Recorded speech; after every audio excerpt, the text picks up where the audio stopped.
그러면 앞에서 다문화 교육이라고 하는 것은 문화 다양성과 사회 통합의 조화를 꾀하는 것이 중요하다라는 얘기를 드린 바 있습니다. 우리나라의 다문화 교육은 이런 사회 통합과 문화 다양성의 조화를 어떻게 진행시켜 왔는지 좀 살펴보도록 하겠습니다. 먼저 프로그램 구성과 관련해서 이렇게 살펴보면 처음 발견할 수 있는 것은 이주민들을 위한 프로그램이 단기 정착 중심이다. 그러니까 한국의 언어나 한국의 문화를 조금 배우는 정도였지 이주민들이 영구 정착을 위한 프로그램으로서의 의미를 확보하고 있느냐 하는 의문을 가질 수 있습니다. 제주 지역에서 진행된 많은 프로그램들을 이렇게 쭉 살펴보면 당장 필요한 그 프로그램들이 많습니다. 한국어나 컴퓨터 등등. 근데 이주민들이 결혼 이주민들이 특히 결혼 이후 출산 이후 취업을 하고 돈을 벌고 한국 사회에 정착하기 위한 필요한 지식과 기술을 알려주는 부분들은 많이 부족했다라고 얘기할 수가 있고요. 같은 맥락에서 그러한 프로그램 개발에 있어서 그러한 결혼 이주민이라든가 이주 노동자의 수요를 반영한 프로그램 기획이 충분치 않았다라고 얘기할 수 있습니다.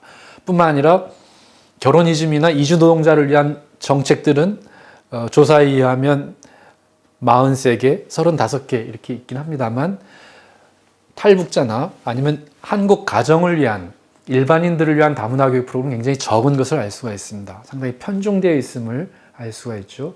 다양성을 존중하고 사회 통합을 하는 데 있어서 어느 한쪽에 쏠려 있다는 증거라고 얘기할 수가 있을 것 같습니다. 또한 다문화 교육이 지역의 문화와 전통에 대해서는 소홀합니다. 한국어는 가르치지만 제주어나 제주 문화를 가르치는 일들은 찾아보기가 쉽지 않았습니다. 그리고 이러한 다문화 교육을 추진한 주체가 주로 학교라든가 공공기관이 많습니다. 민간인들이 하는 경우는 극히 적고 열악한 상황에서 프로그램을 진행하는 것을 알 수가 있습니다. 프로그램만이 아니라 현재 한국에서 전개되고 있는 다문화 교육에서 문제점으로 들고 있는 것은 과연 얼마만큼 다문화 감수성을 높여주고 있느냐에 대한 문제입니다.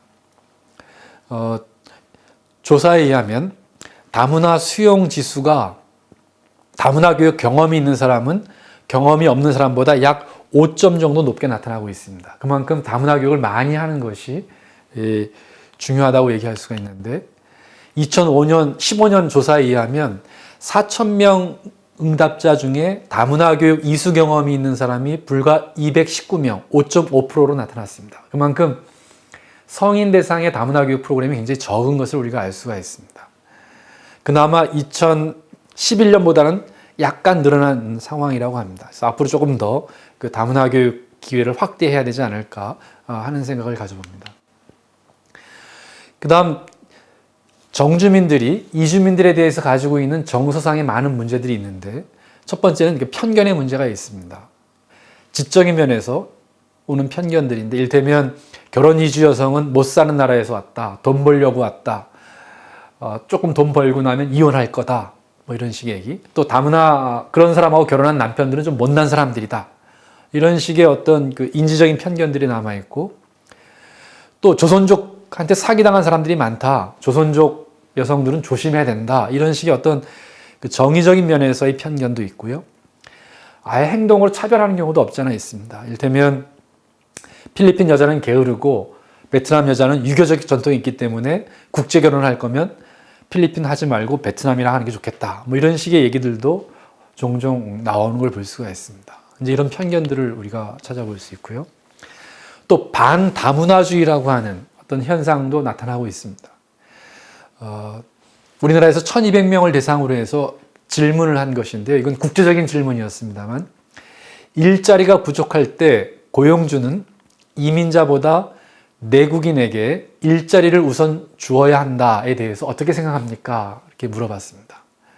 그러니까 우리나라의 경우도 상당히 많은 사람들이 이민자보다는 내국인에게 먼저 일자리를 줘야 된다라고 응답을 하고 있습니다. 그만큼 그 경제가 어려운 상황에서 여유가 없는 거죠. 그런데 재미있는 것은 고학력, 고임금에 있는 사람들의 경우는 아니다. 이민자에게도 일자리를 줄 수 있다라는 대답을 했습니다. 그러면 여유가 있기 때문에 그렇게 얘기할 수 있다고 볼 수가 있죠. 근데 상대적으로 저학력이고 저임금에 있는 사람들의 경우는 이민자에게 일자리를 준 것에 대해서 상당히 반대하고 있는 것을 알 수가 있습니다. 또 많은 경우 이주민들에 대한 양가적 태도를 볼 수가 있습니다. 많은 매스컴을 통해서 다양한 인종, 다양한 언어, 다양한 문화 사람들과 더불어 살아야 된다라고 하는 것이 많이 홍보가 되고 있죠. 그래서 많은 사람들 마음속에는 뭔가 어떤 수용적 태도가 있다라고 얘기할 수가 있습니다. 그러나 다른 한편 다문화 사회로 이행하는 것에 대한 약간의 그 위협, 두려움 이런 것들도 존재하는 게 사실입니다. 제가 만나봤던 안산에서 온 그 중학생의 얘기를 들어봤는데 이주민이나 이주민에 대해서 어떻게 생각하느냐 물어보니까 우리나라에 와서 한국 남자랑 결혼해 주니까 좋죠. 또 와서 일을 해주니까 좋죠. 이런 얘기를 합니다만 좀 무섭다라든가 일자리를 뺏는 거 아니냐라든가 이런 양가적인 태도를 볼 수가 있습니다. 학교 선생님한테 물어봐도 마찬가지였습니다. 이주민에 대한 연민과 동정이 있는가 하면 다른 한편에서는 두려움과 배척의 감정이 동시에 존재하고 있는 것을 알 수가 있습니다. 그런가 하면 또 이주민 자녀들에 대한 사회적 분리의식이 있습니다. 제가 만나본 필리핀 결혼 이주 여성의 자녀들이었는데요. 한국 대학생들이 멘토링을 통해서 그 아이들에 대한 학업 지도를 하는 것을 정부에서는 권장하고 있습니다. 장학금을 줘가면서 하고 있죠. 그런데 그 학생이 5학년쯤 되니까 대학생 멘토링을 받지 않겠다라고 엄마한테 얘기했답니다. 그 여동생은 2학년이나 3학년 되는 애는 대학생 과외하는 거 좋다라고 했는데 5학년이 된 여학생 언니는 싫다고 합니다. 왜 그랬을까요? 내가 학교에서 다문화라는 낙인을 받고 그로 인해서 정부의 지원을 받는 게 싫다는 겁니다. 나도 또 다른 아이가 똑같이 데리고 해달라.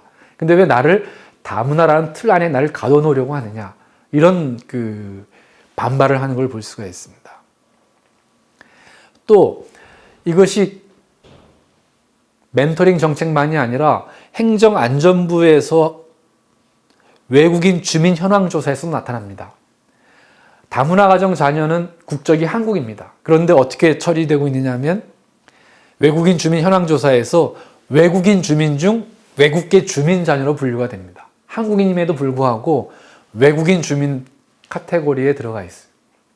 이거는 여전히 다문화 가정 자녀들을 분리시키는 하나로 껴안는 게 아니라 떼놓는 어떤 현상임을 알 수가 있죠. 그리고 아까도 잠깐 말씀드렸지만 선생님이나 일반 학생들도 다문화 가정 학생들을 왠지 우리와 다른 그들이라고 타자화하는 현상들을 볼 수가 있습니다. 이런 총체적으로 이런 것을 우리는 사회적 분리 현상이다 이렇게 얘기할 수가 있겠죠. 이런 어떤 정서적인 문제가 남아 있는데 국가에서의 정책은 과연 어떠한가 하는 것을 생각을 해볼 때 앞에서 잠깐 얘기했습니다만 교육부에서는 다문화 교육을 연간 2시간 이상은 반드시 하도록 한다. 교과서에 다문화 교육에 대한 내용을 실어놓겠다. 이렇게 얘기를 하고 있습니다. 그러나 교과서에 있는 내용을 가만히 살펴보면 타문화 이해에 대한 존중이라는 표현은 등장하고 있습니다만 다른 문화를 가지고 있는 사람들끼리 어떻게 살아가는가, 어떻게 소통하는가라고 하는 사회 통합에 대한 부분은 상당히 약합니다. 다양성에 대한 존중은 있지만 다양한 사람들이 서로 실질적으로 어떻게 소통하고 통합하면서 살아갈 것인지에 대한 고민이 교과서에 많이 부족합니다. 최근에는 2014년부터는 반편견 교육이라고 하는 주제를 넣어서 다른 문화나 다른 인종에 있는 사람들, 다른 출신 국가에 있는 사람들에 대한 편견을 갖지 않도록 하는, 그래서 그나마 함께 접근할 수 있는 그 거리를 좁히는 데 기여한 것은 사실입니다. 그렇긴 하지만 다른 사람에 대한 편견을 갖지 않는다는 것은 얘기하고 있지만 자기 자신에 대한 보다 깊이 있는 성찰, 나와 타인과의 관계에 대한 의미 분석, 이런 것들은 조금 부족한 면이 있습니다. 이것은 다음에 교과서 분석 사례를 얘기하면서 말씀드리도록 하겠습니다. 그리고 가장 심각한 문제는 다문화주의 담론에 대한 문제의식이 비판적으로 나타나고 있다는 점입니다. 일반적으로 다문화주의라고 하는 것은 여러 인종과 문화가 함께 더불어 살아가게 되죠. 그래서 소수 인종, 소수 언어를 하더라도 존중해야 된다 하는 것을 기본적인 철학으로 삼고 있습니다. 그러다 보니까 어떤 얘기들이 나오냐면 소수 원주민 집단들이 정부에서 나오는 보조금 받으면서 살아가고 있다. 이들의 도덕적 해이가 문제가 되고 있다. 또 소수 인종들을 보호해 주니까 그들이 테러를 일으키더라. 이렇게 얘기하면서 그것이 결국은 다문화주의에서 비롯되는 거 아니냐라고 하면서 다문화주의를 비판하는 사람들이 많이 생겨나고 있습니다. 예. 그리고 또 우리나라 같은 경우도 생각을 볼 때 다문화주의는 미국같이 아주 땅덩이가 큰 나라에서 여러 인종, 여러 언어 사람에 있는 사람들이 공존하는 형태일 때 다문화주의가 적절하다 이렇게 얘기할 수가 있습니다. 그런데 우리나라처럼 작은 나라에서 과연 여러 인종, 여러 문화, 여러 종족들이 서로 존중하고 공존하는 형태로 가는 것이 바람직할 것인지에 대한 문제제기가 나타나고 있습니다. 오히려 유럽식의 상호문화주의라고 하는 것을 대안으로 제시하는 사람들이 등장하고 있긴 합니다. 그 부분은 조금 후에 다시 말씀드릴 텐데요. 그 다음에 또 다문화 교육과 관련된 문제 중에 하나는 뭐냐면 다문화 교육을 너무 이주민의 맥락에서만 접근하고 있다 하는 문제의식입니다. 2014년에 문화 다양성 보호와 증진에 관한 법률이 우리나라에서 제정이 되었습니다. 이것은 뭐냐면 국적, 민족, 인종, 종교, 언어, 지역, 성별, 세대 등에 따른 문화적 차이를 이유로 차별하지 않는다 하는 내용입니다. 우리가 지금 국제 이주는 주로 민족, 인종 혹은 종교 정도 이렇게 나가 있죠. 그런데 지역, 성별, 세대 간의 문화적 차이 이런 것들도 문화 다양성 차원에서 접근을 했으면 좋겠다 하는 얘기입니다. 그런데 우리나라의 다문화 교육은 아직 거기까지 나가고 있지 못하고 있습니다. 덜어는 성소수자의 문제라든가 세대 간의 갈등이라든가 이런 것들이 조금씩 언급되고 있긴 하지만 이것이 다문화 교육이라는 맥락 속에서 충분히 다루어지고 있지는 못하다 이렇게 얘기할 수가 있죠.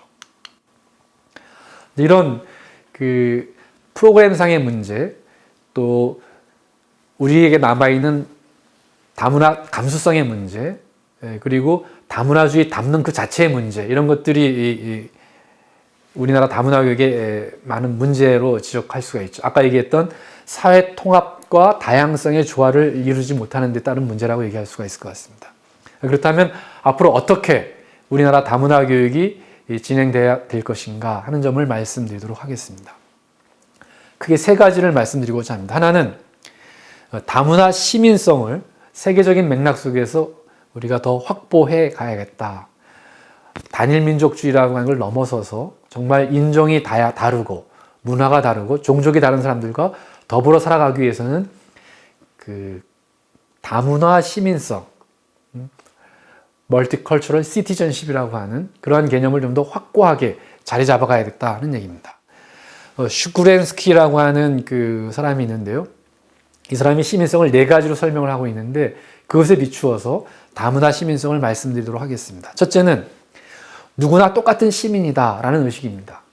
이를테면 프랑스 같은 경우는 원래 살던 정주민이나 식민국가에서 들어온 이주민이나 똑같이 프랑스 국민으로서 대우를 해준다고 합니다. 그것을 동화주의라고 표현하는데요. 공화주의란 말로 쓰이기도 합니다. 이것이 바로 우리는 누구나 법 앞에 평등하다는 개념의 입장에 있어서 인종과 문화와 피부색이 다르다 하더라도 하나로서 함께 하자라는 그런 차원에서의 시민성이라고 얘기할 수가 있습니다. 두 번째는 똑같긴 하지만 그래도 서로의 다양성을 찾아야 되지 않겠느냐 하는 점입니다. 그래서 그 정체성에 대한 인식을 가져야 된다라고 얘기합니다. 그러니까 달리 얘기하면 같지만 또 한편으로는 다르다라는 생각을 갖자는 얘기죠. 인종과 연령과 성과 지역과 문화가 서로 다릅니다. 그렇죠? 각자의 어떤 이질적인 어떤 독특함을 가지고 있다라고 얘기할 수가 있죠. 이것을 인정하는 겁니다. 서로의 다름을 인정하는 것이다. 이렇게 얘기할 수가 있을 것 같습니다. 그래서 그러다 보면 이제 이런 문제가 생겨납니다. 이를테면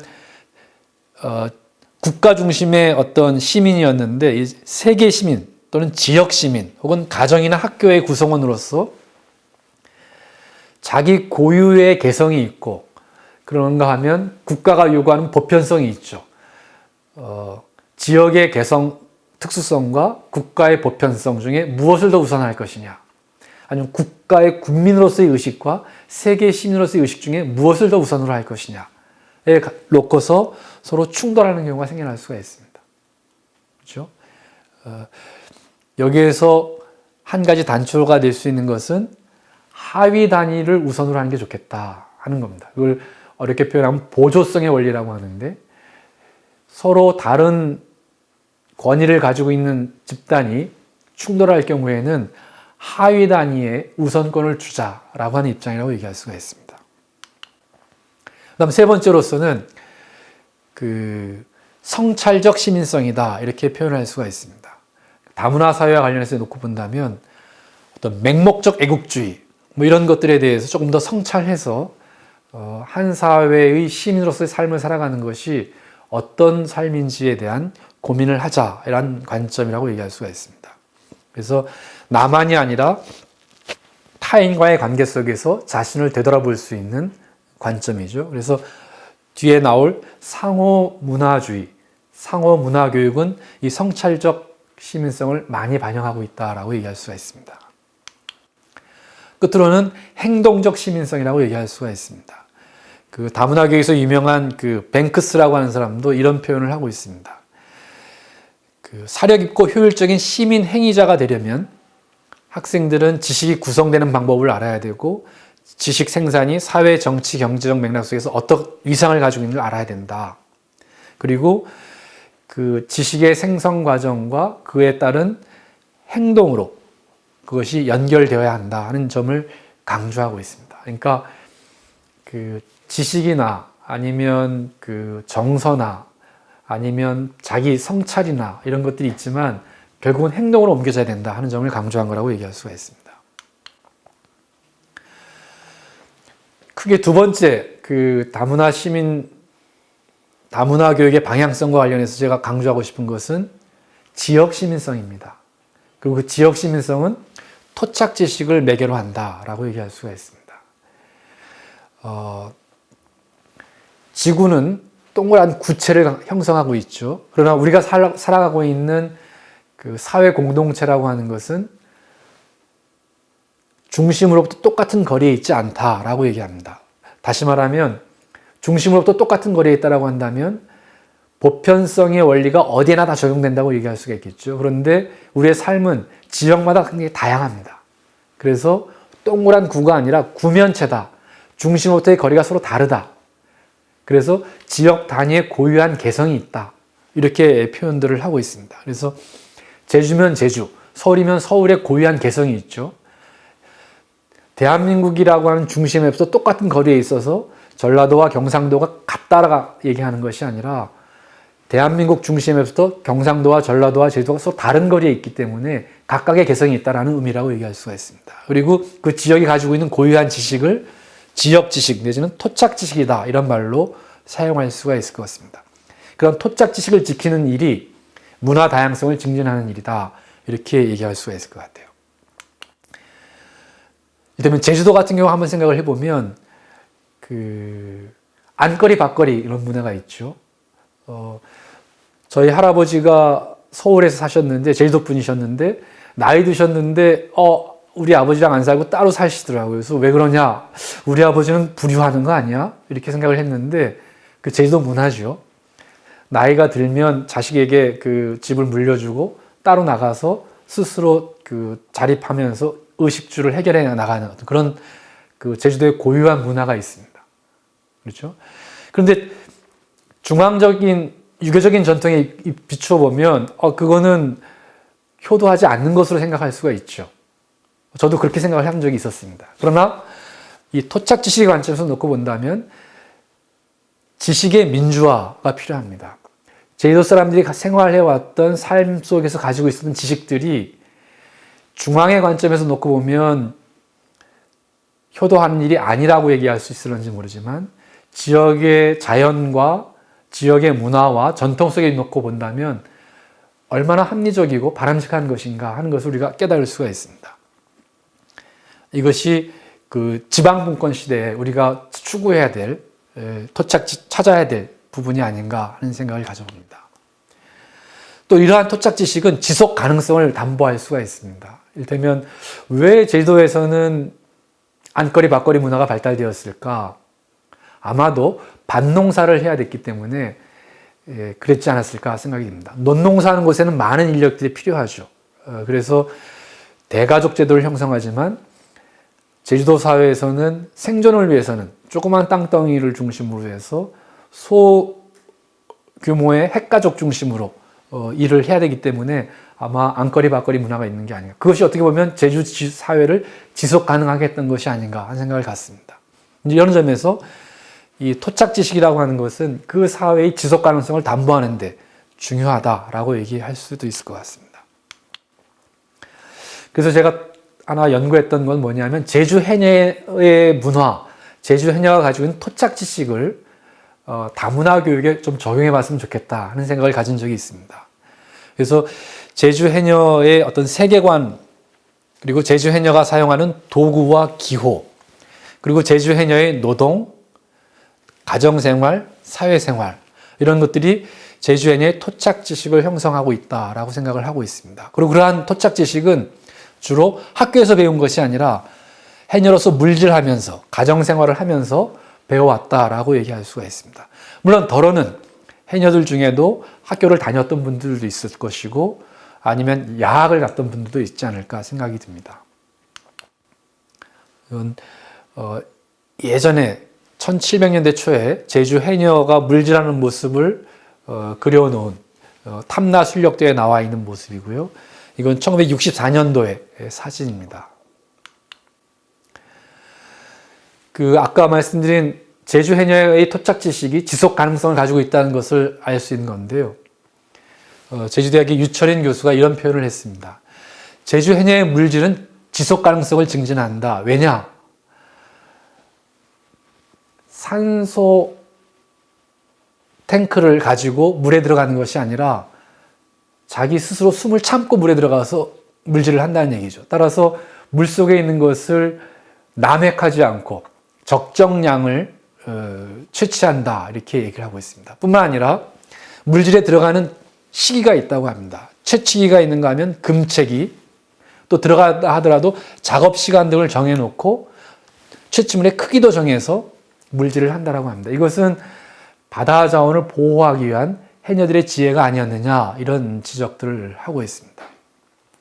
뿐만 아니라 물질 밖에서도 해녀들 사이에서는 규율을 정해가지고 어장 청소라든가 잡초 제거 등에 대해서 규율을 정해놓고 살아가는 것을 볼 수가 있습니다. 이런 것들이 제주 해녀의 토착지식이면서 동시에 이것은 물질을 지속 가능하게 했던 문화가 아니겠느냐 이렇게 지적을 하고 있습니다. 그리고 해녀분들 인터뷰했던 자료인데요. 해녀분들이 물에 들어가기 위해서는 고무옷을 입었는데 이 고무옷 입는 것을 혼자 못 입는다고 합니다. 항상 공동의 작업을 해서 함께 누가 도움을 줘야 옷을 입을 수 있다 하는 얘기를 하고 있고요. 또 이러한 것들이 어디서 이루어지냐면 소위 불턱이라고 하는 곳에서 이루어지고 있습니다. 옛날 모습이고 최근의 모습입니다. 그리고 불턱은 옷만 입는 것이 아니라 밥도 해먹는 그런 공간으로 활용을 하고 있습니다. 그리고 어떤 문제가 있으면 서로 이야기를 나눌 수 있는 어떤 토론의 장소이기도 하다라고 얘기할 수 있죠. 그런가 하면 제주 해녀들은 물에 들어가면서 많은 지식들을 축적하게 됩니다. 우리가 흔히 민속 지식이죠. 교과서에 나온 지식은 아니지만 경험을 통해서 얻은 지식들입니다. 그래서 어떤 해녀분은 이렇게 얘기합니다. 나는 물의 박사다라고 얘기합니다. 물에 들어가면 어디가 라고 한 표현을 하는데 좁은 곳이라서 쪽작된 해기는 쪼짱여, 알뻔찌여 이렇게 바닷속의 그 여에 대한 이름을 자기가 붙여가지고 바닷속 지리를 자기 머릿속에 담고 있는 그런 해녀의 지식을 우리가 여기서 이해할 수가 있습니다. 그러한 여를 잘 알고 있는 것이 해산물 채취에 많은 도움을 줍니다. 이거는 물질에 사용된 도구들 이렇게 있고요. 머리 아플 때 먹는 내신입니다. 내선이죠. 그 다음에 이제 예전에 입었던 해녀 옷이고, 이건 오늘날 입는 고무옷입니다. 이 고무옷의 등장으로 인해서 상당히 물질이 생산량이 증가하게 됐죠. 근데 어떤 분이 이런 얘기도 합니다. 딜레마일 수도 있는데요. 지금은 산소통을 메고 물에 들어가지 않고 자연 호흡을 하고 있습니다. 그런데 어떤 해녀분은 과거에 그런 적이 있었답니다. 소위 줄 다이브, 하닷가 이런 것들을 차고 물에 들어가 가지고 외부로 호수로 연결해서 숨을 들이마시면서 좀 더 긴 시간 동안 물질을 할 수 있는 그런 적도 있었다라고 얘기합니다. 그 해녀 할머니의 경우는 그런 것들도 해녀가 할 수 있으면 좋겠다라는 얘기를 하고 있습니다. 그래서 어떤 근대적인 물질 문명과 전통적인 해녀가 가지고 있는 토착적 지식을 어떻게 융합하느냐 하는 것이 아마 숙제가 아닐까 하는 생각을 갖습니다. 그 다음에 이것은 단지 물질만 하는 것이 아니라 밭농사도 하고 바깥에서 토 작업하는 어떤 그런 모습도 보여주고 있습니다. 그리고 아이 돌보는 모습이죠. 물질하면서 아이도 같이 키우고 또 남편, 자식들의 도움으로 물질하는 모습도 이렇게 볼 수가 있습니다.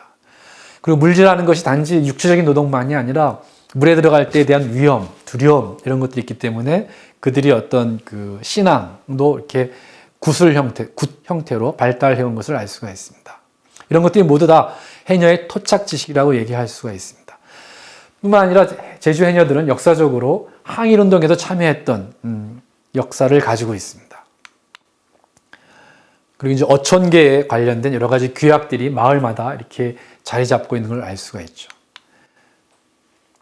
그래서 어떻든 제주 해녀들이 물질을 하면서 전통적으로 쭉 이어왔던 지혜, 그것을 우리 토착 지식이라고 얘기할 수가 있는데, 그것이 과거의 것 또는 할머니들의 지식만이 아니라 오늘날 학생들에게도 제주의 문화를 전달할 때에 지역이 가지고 있는, 다른 지역에 없는 제주 지역만이 가지고 있는 고유한 문화다.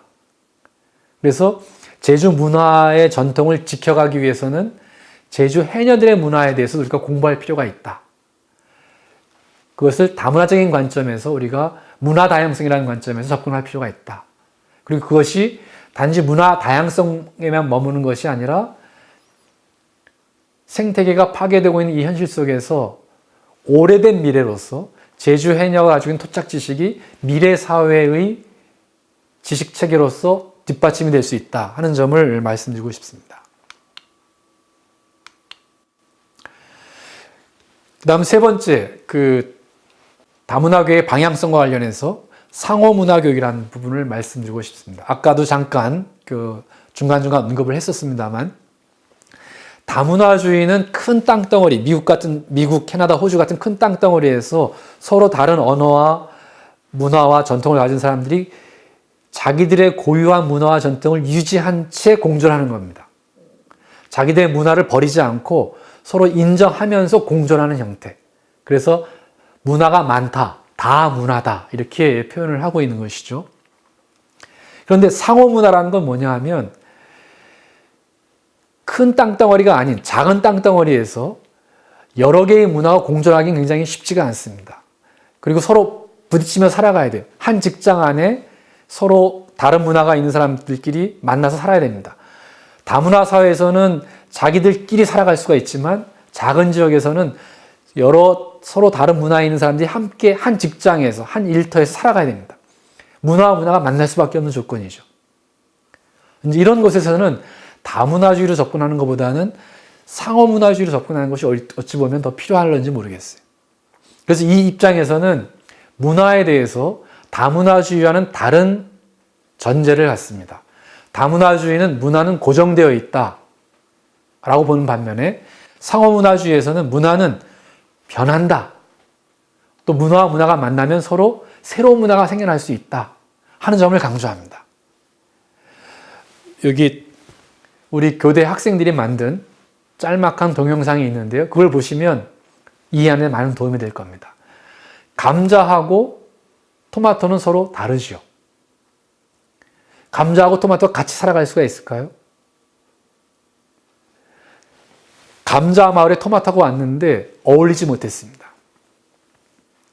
왕따 당하는 것이죠. 그런데 여기서 지혜를 발휘합니다. 감자하고 토마토가 같이 살 수 있는 방법 어떻게 될까요? 동영상을 보시면 이해할 수 있을 겁니다. 감자와 토마토로 남아있지 않고 서로 변신합니다. 변신하고 서로 하나가 될 수 있는 방법을 찾는 거죠. 그래서 이 상호문화 교육이라고 하는 것은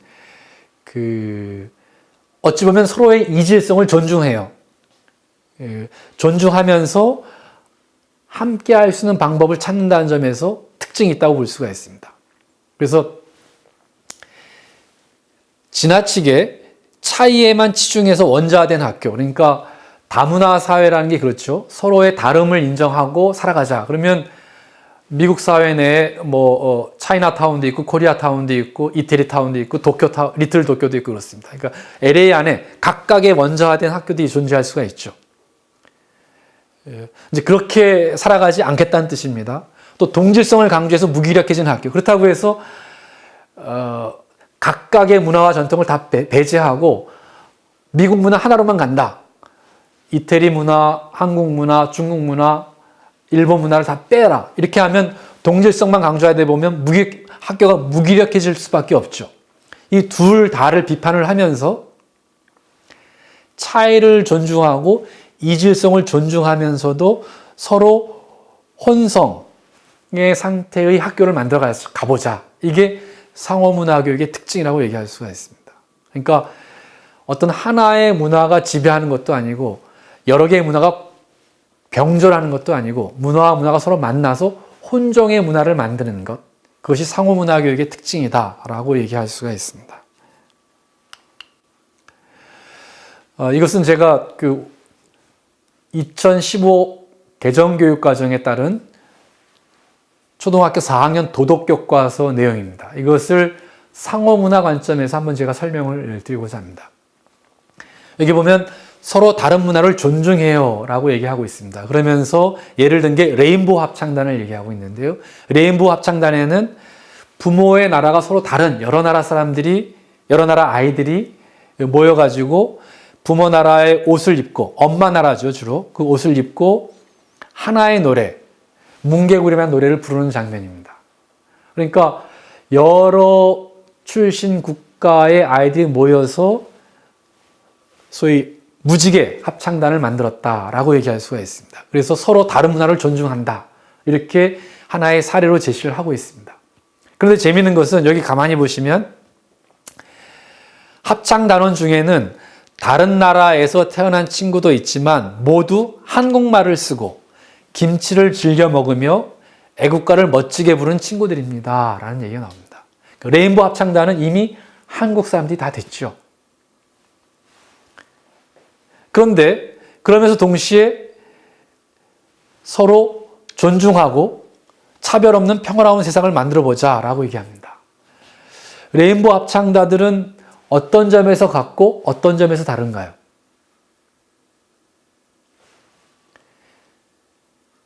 한국말을 쓰고 김치를 즐겨 먹으며 애국가를 멋지게 부르는 점에서는 같죠.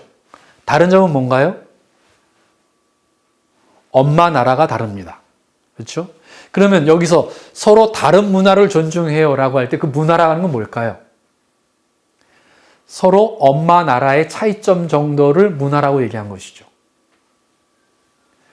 그러니까 이 단원에서 얘기할 때 서로 다른 문화를 존중해요 라고 하는 것은 제가 분석하건대는 출신 국가, 엄마 나라의 출신 국가의 차이를 인정하라 하는 정도에 불과하다고 얘기할 수 있습니다. 진정한 의미에서 서로 간에 이를테면 베트남의 문화 혹은 일본의 문화 혹은 중국의 문화를 서로 이해하고 존중하는 것이 아니라 그 나라 엄마가 중국 사람임을 인정하는 정도에 불과하다라고 얘기할 수가 있죠. 이것을 다문화 교육이라고 얘기할 수 있겠는가 하는 의문이 들었습니다. 그렇죠? 그다음 두 번째 그림을 한번 보시겠습니다. 이건 뭐냐 하면 점심시간에 대한 장면인데요. 한국 점심시간이죠. 조밥, 동태국, 장조림, 김치가 점심으로 나왔다. 이렇게. 근데 어떤 아이가 생선국이 무서워요. 이렇게 얘기하고 있고, 여기서는 일본 문화를 체험하면서 낫또를 먹었어요. 이렇게 얘기하고 있습니다. 그런데 여기 점심 먹을 때 힌두교를 믿는 친구가 있어서 돈가스 버거, 이슬람교를 믿는 친구에게는 치킨 버거, 몽골에서 온 친구에게는 불고기 버거를 먹었어요. 이렇게 설명을 하고 있습니다. 그러니까 힌두교를 믿는 집단에서는 쇠고기를 안 먹으니까 돈가스 버거, 이슬람교를 믿는 친구들에게는 돼지고기를 안 먹으니까 치킨 버거, 뭐 이런 식으로 각 문화를 고려해서 햄버거를 먹었다, 만들었다, 이렇게 소개를 하고 있습니다. 이건 문화에 대한 존중의 사례로 이렇게 얘기를 하고 있습니다. 그런데 상호문화교육이 가지고 있는 특징은 뭐냐 하면 개인에 대한 존중을 하는 겁니다. 그러니까 이 아이가 힌두교이지만 이를테면 나는 쇠고기 먹을 수 있어 라든가, 아니면 이슬람교이지만 나는 돼지고기 먹는 거 그렇게 꺼려하지 않아, 난 좋아할 수도 있어, 이렇게 나타날 수 있는 가능성이 있는데, 교과서에서는 이슬람 교도는 무조건 돼지고기를 안 먹는다, 힌두교는 무조건 쇠고기를 안 먹는다 라고 단정하는 문제가 있습니다. 그거는 상호문화적 관점에 보면 옳지 않은 생각이에요. 상호문화주의 관점에서는 개인의 문화적인 관점, 개인의 문화적인 선택을 중요시 여깁니다. 그래서 제가 보건대 정말 서로 간에, 아이들 간에 존중하기 위해서는 그 아이를 이슬람 사람, 힌두교 사람이라고 보는 게 아니라 갑돌이, 을순이, 병태라고 하는 개인의 고유한 인격을 존중하는 노력들이 필요하다라고 얘기할 수가 있을 것 같습니다.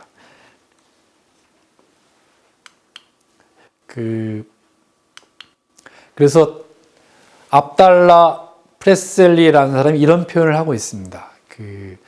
우리는 타인과 의사소통을 하지 않고 의견을 교환하지 않고 그가 자기 자신에 대해 말하도록 허용하지 않고 주체로서 자신을 표현하도록 허용하지 않고서는 그를 알 수 없다.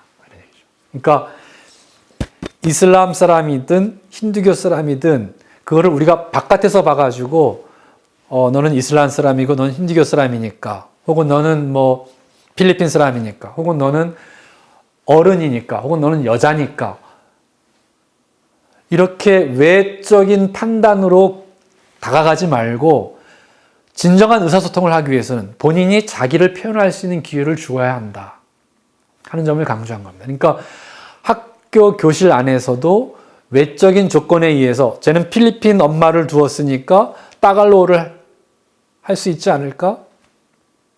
쟤는 미국 사회에서도 한국계 미군이 있으면 미국 다른 친구가, 야, 너는 엄마가 아빠가 다 한국 사람이니까 한국말 할 수 있지. 그런데 걔는 한국말을 못해요. 그러면 미국에 이민 가 있는 우리 친척들 중에 한국말 못하는 사람들이 있으면 걔네들은 어떨까요? 바람직한 삶입니까? 바람직하지 못한 삶입니까? 부모가 다 한국 사람인데 자식이 한국말을 못해. 미국 사회에 적응하다 보니까. 한편 생각해보면 한국말을 못한다는 것이 문제가 되겠다. 한국말을 가르쳐야 되겠다라고 생각할 수가 있죠. 그러나 그 아이 입장에서 놓고 보면, 또 그 부모 입장에서 놓고 보면 미국 사회에 적응하기 위해서 한국말 안 가르치고 영어로만 쓰게 할 수도 있습니다. 하나의 선택지죠. 물론 어떤 부모들은 한국말을 적극적으로 가르치는 부모도 있을 수 있죠. 근데 그러한 선택 가능성을 열어놓아야 되지, 자녀에게 한국말을 가르치지 않았다고 비난하거나, 한국에 와 있는 필리핀 엄마가 자녀에게 필리핀 말을 안 가르쳤다고 해서 너는 틀렸다, 너는 필리핀 떠났더니만 완전히 필리핀을 잊어버렸구나, 이렇게 비난할 수만은 없다는 얘기죠. 그러니까 상호문화주의라고 하는 것은 어떤 집단 안에 그 개인을 가둬놓는 것이 아니라 개인의 문화적인 선택권, 개인의 정체성의 선택권을 상당히 중요하게 여긴다라고 얘기할 수가 있습니다. 그래서 다시 돌아가면 다문화 교육은 문화 다양성과 사회 통합을 중요시 여긴다라고 얘기했습니다. 그리고 진정한 의미의 사회 통합이 되려면 집단 문화 속에서 억지로 끼워 맞추는 것이 아니라 개개인들의 자율적인 선택을 바탕으로 의사소통 속에서 이해와 존중 속에서 사회 통합이 돼야 되겠다. 그것이 바로 상호문화교육의 지향점이라고 말씀드릴 수 있을 것 같습니다. 그래서 우리나라의 다문화 교육은 미국식의 어떤 그 큰 땅덩어리에서의 다문화주의의 바탕을 둔 다문화 교육의 한계를 넘어서서 서로 문화와 문화가 만나는, 그래서 상호문화적인 관점에서의 상호문화 교육으로서의 패러다임의 전환이 필요하지 않을까, 이런 생각을 가져봅니다.